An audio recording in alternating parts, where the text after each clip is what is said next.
Assalamualaikum dan salam sejahtera. Terima kasih Dewan Seri Sarawak. Untuk maklumat semua, di Dewan Seri Sarawak, saya berada di Surau Al-Munawarah yang merupakan fasilitasi beribadat yang disediakan oleh pihak sekolah bagi pelajar beragama Islam. Surau yang mempunyai kapasiti 200 jemaah pada suatu masa ini telah dirasmikan penggunaannya oleh Datuk Sayuti Abu Bakar yang merupakan Datuk Bandar Majlis Bandaraya Petaling Jaya pada 20 Jun 2019 yang lalu. Bagi memastikan keselesaan penggunaannya, surau ini juga dilengkapi penghawa dingin serta sudut bacaan kecil yang mendapatkan kitab-kitab rujukan serta buku bacaan ringan. Menariknya lagi mengenai surau ini, selain digunakan oleh pelajar Islam sebagai tempat solat secara berjemaah bagi solat sunat duha, solat zuhur dan asar, ia juga digunakan oleh pelajar bukan Islam bagi melakukan kaunseling di sini. Dari aspek pembelajaran dan pengajaran pula, surau ini sering digunakan oleh guru pendidikan Islam bagi melakukan aktiviti 3T iaitu tasyin, taklid dan tadabbur Al-Quran. Di sini bagi perbaiki kualiti bacaan serta meningkatkan kefahaman murid mengenai isi kandungan Al-Quran bukan sekadar membaca. Setiap tahun juga berbagai aktiviti dijalankan di surau ini sama ada memenuhi keperluan silibus pendidikan Islam maupun mempertingkatkan ilmu kehidupan murid. Antara yang sempat dirakam oleh kru kami ialah simulasi haji yang telah berlangsung beberapa minggu lepas. Simulasi ini bertempatan silibus pembelajaran tingkatan 5 di mana pelajar didedahkan dengan semua rukun serta aktiviti haji seperti tawaf, sa'i, melontar dan berwukuf di Arafah. Di samping itu, pelajar yang melihat aktiviti ini juga turut memperolehi maklumat gambaran awal terhadap ibadah haji. Satu lagi aktiviti simulasi bengkel sembelihan ayam, ia sesuatu yang baru bagi saya meskipun ianya adalah silibus tingkatan 4 tetapi masih boleh diikuti oleh mana-mana pelajar. Menurut Ketua Penasihat Surau, Ustaz Ahmad Kamilin Muhammad Hussein, biasanya aktiviti sembelihan dilakukan sehari sebelum Ashura dan boleh dikatakan amat berkesan. Baik, untuk maklumat semua juga dari aspek kebersihan dan keceriaan surau ini, surau ini diselia oleh hampir 20 orang pengawas surau yang dilantik di setiap tingkatan. Pengawas surau ini juga antara tuan belakang bagi setiap aktiviti yang dijalankan di surau ini. Rasa saya setakat ini sahaja laporan dari saya Nur Arifah Asila dari Surau Al-Munawarah, Sekolah Menengah Kebangsaan Bandar Seri Damansara 2. Terima kasih semua kerana menonton dan kita terus saja ke lokasi seterusnya. Silakan rakan pelapor yang lain.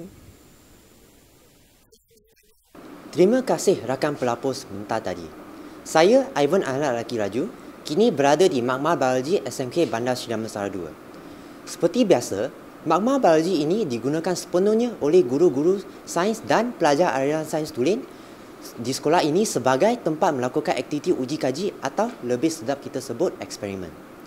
Makmal ini mula beroperasi sepenuhnya oleh kumpulan pertama pelajar sains tulen pada tahun 2005, kira-kira 17 tahun yang lalu, iaitu 3 tahun selepas sekolah ini dibuka secara rasminya. Makmal ini merupakan makmal pengajaran dan pembelajaran yang lengkap bagi membolehkan pelajar melakukan eksperimen mengikut sukatan pelajaran yang telah disediakan oleh kementerian. Pembudayaan amalan baik di sekolah ini melalui Makmal Biologi, pelajar diberi kebebasan untuk melakukan eksperimen dan merasai sendiri pengalaman serta mempelajari sesuatu yang baru dengan bimbingan guru. Dan ianya tidak bahaya di sini. Makmal Biologi ini juga bertanggungjawab menyelia laluan sains yang menempatkan pokok-pokok hidup yang boleh dilakukan pemerhatian sains. Selain dari menjadi dekorasi kepada sekolah, ianya juga boleh dimanfaatkan dengan cara yang berbeza. Dengan lain perkataan yang boleh saya katakan, sains itu sentiasa bersama anda. Itu sahaja laporan yang dapat saya berikan dari Makmal Biologi. Sekian dulu laporan dari saya, Ivan Ahmad Laki Raju. Terima kasih kerana menonton dan saya tinggalkan anda dengan serangkap pantun. Datang dari ulu rasa, bawa bersama si laba-laba. Jangan kata sains susah kerana sains kita berubah. Kita ke lokasi seterusnya, silakan rakan pelapor seterusnya. lipat samping kain bertemu, kain datang dari gedangsa. Selain guru sumber ilmu, membaca juga memperkaya bahasa. Banyaklah kacang si kacang tanah, kacang dituai di bulan Oktober. Dulu disebut Kutub Kanah, kini dipanggil Pusat Sumber. Salam sejahtera, saya kini berada di Pusat Sumber Sekolah yang telah berusia 20 tahun sejak dibuka pada 2002 yang lalu. Selain menempatkan sejumlah buku yang digunakan sebagai rujukan pelajar, terdapat juga buku-buku bacaan ringan, buku-buku fiksyen dan bukan fiksyen serta buku-buku umum. Seperti biasa, Pusat Sumber dijadikan tempat untuk membaca dan di SMK Bandar Seri Damansara II ini, Pusat Sumber telah ditambah nilai serta disesuaikan penggunaannya mengikut keperluan pelajar. Antara idea yang inovatif diketengahkan di Pusat Sumber ini adalah sudut pidato atau speaker corner. Selain melatih pelajar berkongsi pengalaman, ianya mampu meningkatkan keyakinan diri pelajar. Sudut pidato ini juga membolehkan pelajar berkarya secara kreatif bagi menyampaikan idea-idea bernas mereka di samping melakukan provokasi positif di kalangan pelajar dalam meraihkan kepelbagaian pandangan yang berkaitan. Selain itu, kemudahan penggunaan komputer juga disediakan di Pusat Sumber dan pelbagai mainan yang berteraskan pengetahuan juga turut tersedia. Bagi memastikan keselesaan pelajar, Pusat Sumber ini juga turut dilengkapi sepenuhnya dengan penghawa dingin dan ruangan guru juga turut disediakan bagi guru melepaskan lelah seketika. Setakat itu saja yang mampu saya bawakan kepada anda dari Pusat Sumber Sekolah.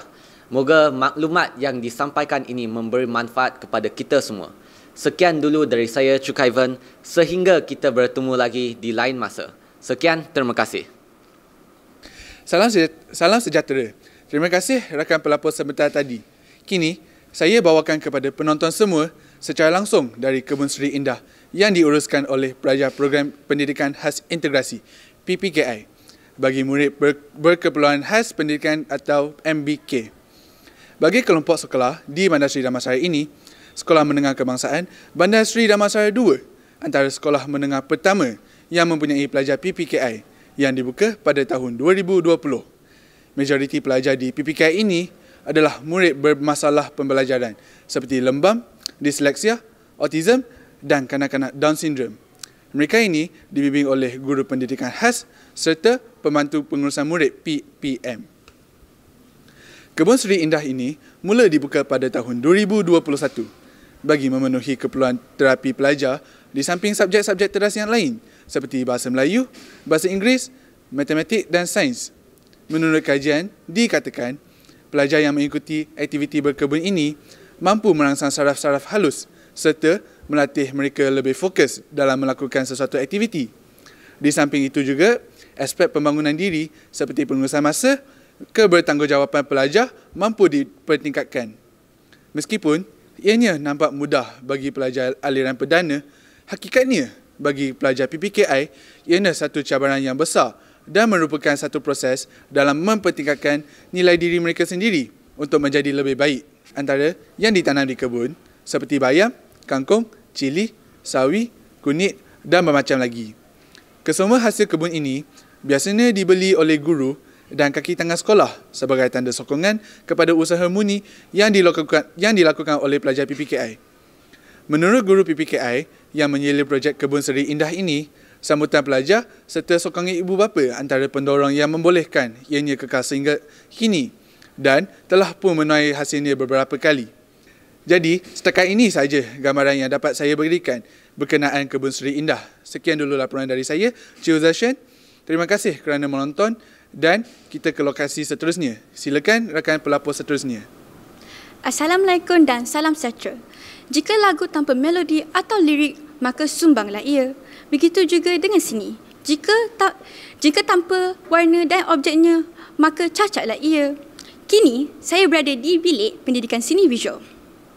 Bilik yang menjadi bengkel pembaiki pelajar dari tahap lemah sehingga menguasai subjek seni visual, terutamanya bagi calon-calon SPM. Menjadi amalan terbaik di SMK Bandar Seri Damansara II. Kini, klinik seni yang berlangsung sebanyak 3 kali seminggu ini memberi tumpuan penambahbaikan karya pelajar dari peringkat mencari idea, membuat lakaran idea, kajian warna, penghasilan karya dan persembahan serta folio pelajar. Kesemuan peringkat ini dibantu melalui kaedah melatih oleh guru pendidikan seni visual yang bertindak sebagai coach yang berpengalaman terhadap keperluan kerja khusus bagi SPM. Dari aspek pelaksanaan ini, pelajar ini akan diagih mengikut perkembangan projek seni visual, maka tiada istilahnya pelajar gagal atau tidak boleh melakukan tugasan yang diberi, kerana mereka akan dipantau rapat oleh coach yang mengenal pasti setiap halangan yang dihadapi oleh pelajar. Peningkatan prestasi pelajar akan diubah mengikut tahap pencapaian jika tindakannya, dan pelajar yang tidak menyiapkan kerja khusus jika pelajar berkenaan hadir ke sekolah. Selain itu juga, Bilik Pendidikan Seni Visual akan mempamerkan karya-karya seni pelajar yang terbaik bagi meningkatkan motivasi diri serta semangat untuk terus belajar. Meskipun tidak dilaksanakan sempurnanya subject-based classroom di sekolah ini, namun kewujudan Bilik Pendidikan Seni Visual ini merupakan sebahagian dari pelaksanaannya. Setakat ini dahulu laporan yang mampu saya bawakan kepada anda semua. Semoga ia berperoleh manfaat. Sekian dari saya, Kisina Nabila binti Muhammad Harizan. Terima kasih kerana menonton.